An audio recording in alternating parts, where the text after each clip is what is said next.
I'm Nurshah Nemawani and I will explain the history of TNB. Electricity originally appeared in this country around the start of 20th century, and the oldest record of power generation may be traced back to a small mining the community in Rawang, Selangor.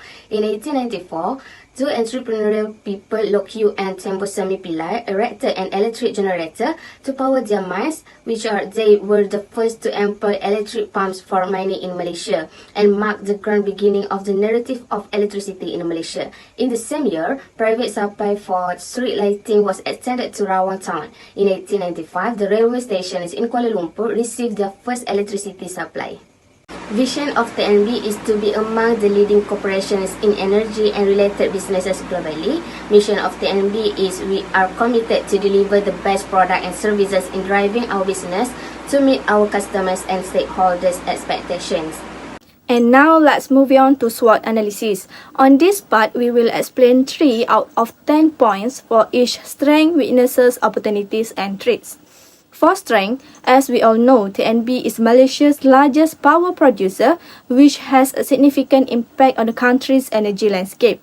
TNB also benefits from economies of scale due to its huge size of activities.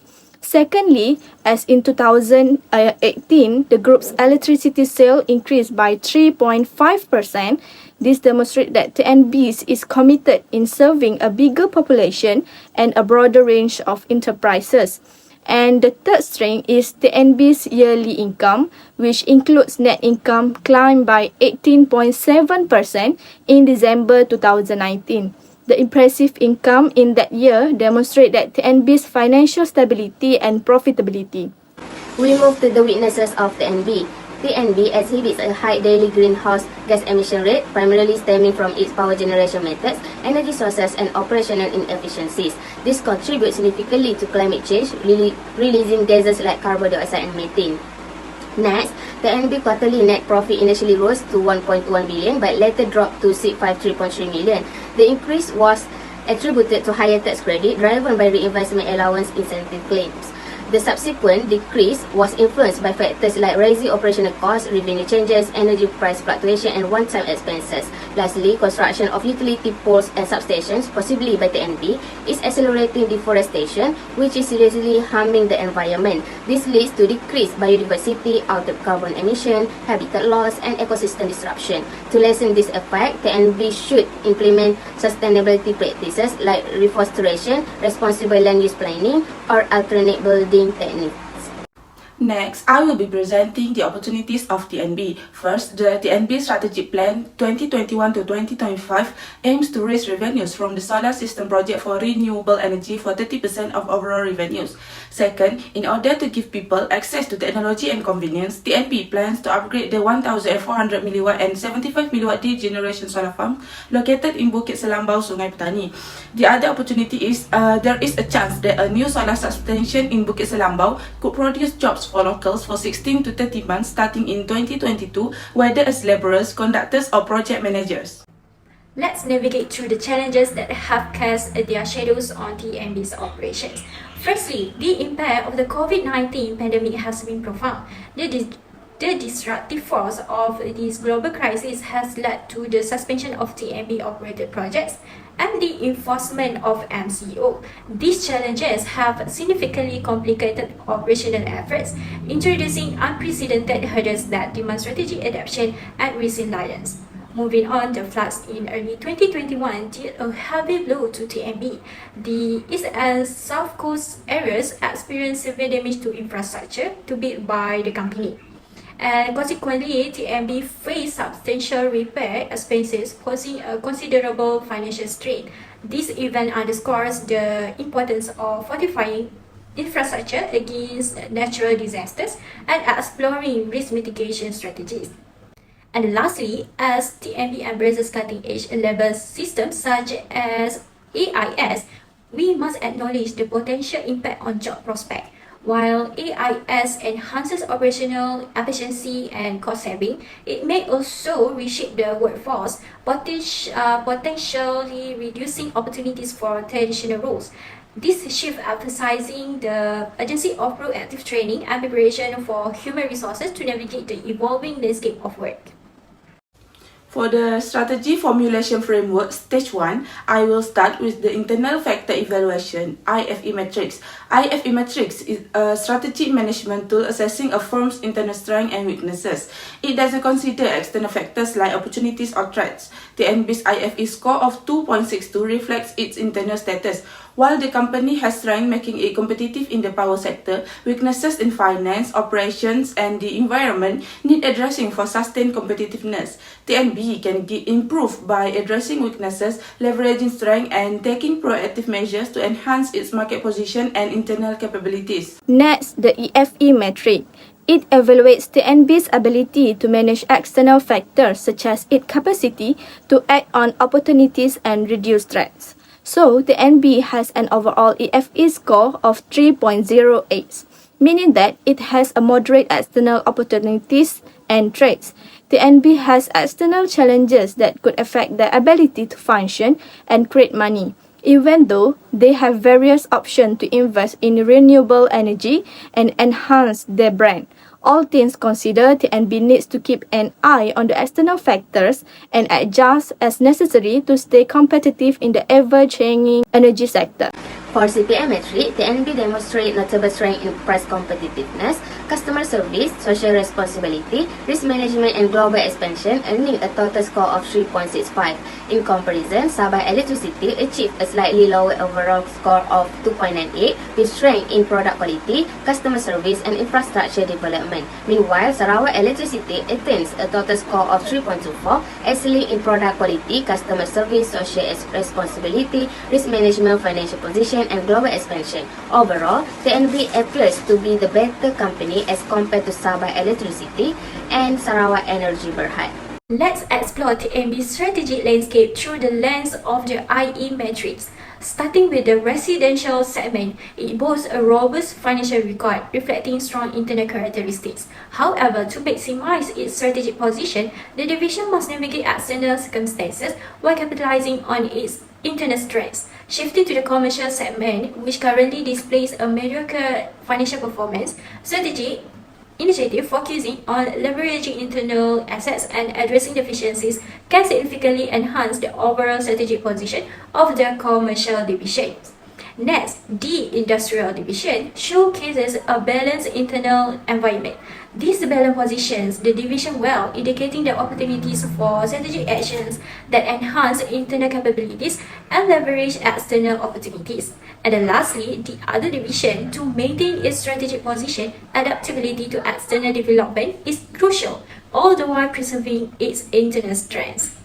For the SWOT matrix, there will be 4 different strategies. The first method is known as SO strategies. TNB can use its strong creditworthiness and capital market expertise to finance solar project expansion. Moreover, their advanced power plant equipment can improve the efficiency of solar farms in Bukit Selambau. Next, for the WO strategies, TNB needs to tackle high greenhouse gas emissions by profiting from renewable energy projects. Additionally, they should address energy range dispersion issues by upgrading and diversifying energy sources with a specific focus on expanding solar farms in Bukit Selambau. Based on the SC strategy, TNB can diversify power sources using integrated operations, reducing dependence on projects vulnerable to external factors like COVID-19. Moreover, leveraging its robust creditworthiness, TNB should invest in resilient infrastructure and risk management systems to minimize the impact of natural disasters. Finally, the WT strategy. TNB should prioritize robust risk management, disaster preparedness, and comprehensive insurance to minimize financial losses from catastrophic events. Other than that, TNB should accelerate the transition to cleaner energy sources and reduce emissions through increased renewable energy integration. For QSPM metric, the slightly higher TES of 5.51 in the IE metric compared to 5.47 in the SWOT metric indicates the organization's effective strategic positioning. This implies the company is well placed to leverage external opportunities and align internal strengths with weaknesses.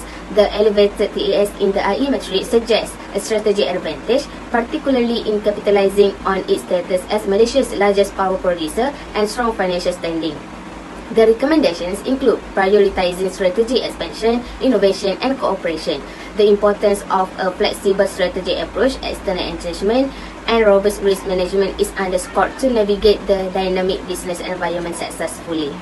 Next, for the strategy implementation in Chapter 4, the first strategic plan for TNB involved two main approaches, which includes market development and products and service development. Market development goals include diversifying into renewable energy sources like solar, wind, and hydroelectric power to align with sustainability trends and appeal to environmentally conscious consumers. In addition, smart grid technology implementation aims to enhance energy distribution efficiency and user control. In terms of product and service development, TNB should plan to focus on R&D, particularly in energy storage solutions to address the intermittency of renewables. Creating proprietary technology for energy storage ensures a consistent power supply by storing excess energy for high demand periods. Additionally, TNB should aim to offer integrated energy management services to both commercial and residential clients. These services involve energy audits, advice on energy efficient practices, and tailored energy solutions to optimize energy usage, reduce costs, and minimize environmental impact for customers. Next, I will continue on strategy 2, which unveils TNB's sunset strategy for long-term goals. Firstly, TNB plans to diversify power sources, investing in renewable energy by year 3 after feasibility studies and cost-cutting initiatives in years 1 and 2. Concurrently, TNB leveraged its creditworthiness, focusing on comprehensive risk management and resilient infrastructure, with implementation starting in year 3 after assessment and planning in years 1 and 2. In essence, this strategy move ensure TNB sustain success and uphold its position as Malaysia's premier power producer. Then, for strategy 3 is to modify the annual objective and policy of TNB. This strategy is recommended as TNB's net profit for the fourth quarter ending December 2020, witnessing a decline to 653 million ringgit. One of the primary targets set forth is to increase profitability by 10%. This will be realized through a two-pronged approach, which are reducing cost reduction strategies that aim to eliminate wasteful expenditures and also launching revenue enhancement initiative. Second strategy is to reduce operational costs by 5% through efficiency improvement and resource optimization. This entails revisiting operational workflows, leveraging technological advancement, renegotiating vendor contracts, and fostering a culture of continuous improvement across all departments. Meanwhile, in terms of policy, TNB can implement a zero-based budgeting approach to identify cost-saving opportunities and prioritize resource allocation. Next, TNB can also establish a policy of continuous financial monitoring and analysis to ensure adherence to budgetary targets. Overall, this proposed annual objective and policy for TNB are designed to fortify financial stability, mitigate risks, and advance the organization towards sustainable growth. I will end the presentation with the explanation of TNB expectation new strategies to sustain their business. First, the renewable energy expansion and diversification. TNB is committed to increasing renewable energy capacity to 33% by adding 3,500 MW, emphasizing diversification into wind, solar, green hydrogen, and energy storage. The goal is a 40% renewable energy mix by 2025, reducing reliance on a single source. Next, TNB should actively involve customers in the energy transition, fostering consumer participation. Community programs like the Kampung Quantum Firefly Conservation Project demonstrate a commitment to both environmental impact reduction and community well-being. Lastly, TNB should prioritize workforce readiness through reskilling and upskilling to successfully implement sustainability strategies. The company also focuses on enhancing communication strategies, utilizing multiple channels to showcase its purpose-driven journey and build public trust in its sustainability initiatives. These strategies, when successfully implemented, are expected to help TNB sustain its business in the future and compete with other companies in the global electricity utility market.